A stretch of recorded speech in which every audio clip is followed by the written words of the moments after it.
کچھ دوست Punjab food authority کا لائسنس کے حصول کے بارے میں جاننا چاہ رہے تھے.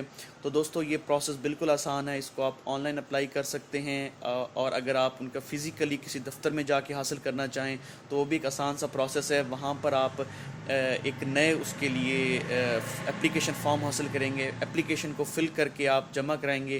اپلیکیشن میں آپ کی جو بیسک سی انفارمیشن ہے وہ فل ہونی ہے. آپ کا آئی ڈی کارڈ، آپ کی فوٹو، آپ کا ایڈریس، آپ کا نیچر آف بزنس، اس طرح کی چیزیں فل ہوں گی.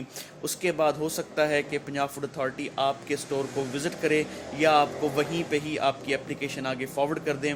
جو ہی آپ کی اپلیکیشن فارورڈ ہوگی آپ کو پنجاب فوڈ اتھارٹی کی جانب سے ایک ایس ایم ایس ریسیو ہوگا، جس میں وہ آپ کو بتائیں گے کہ آپ کی اپلیکیشن ہمیں ریسیو ہو چکی ہے اور اس پہ پروسیس سٹارٹ ہے. نیکسٹ اس کے بعد آپ کو ایک میسج آئے گا جس میں آپ کی لائسنس کی جو فیس ہے وہ آپ کو بتائیں گے، اور آپ نے کسی بھی قریبی اے بی ایل کی برانچ میں جا کے وہ فیس جمع کرانی ہوگی. فیس جمع کرانے کے بعد پھر آپ کو پنجاب فوڈ اتھارٹی کی جانب سے ایک ایس ایم ایس ریسیو ہوگا جس میں وہ آپ کو بتائیں گے کہ آپ کی فیس ریسیو ہو چکی ہے. فردر اس کے بعد آپ کا تقریباً جو پروسیس ہے وہ کمپلیٹ ہو جائے گا، اور کچھ ہی دنوں میں آپ کو تھرو کوریئر آپ کے اسٹور پر یا آپ کی دکان پر یا آپ کی بیکری پر آپ کا لائسنس ریسیو ہو جائے گا.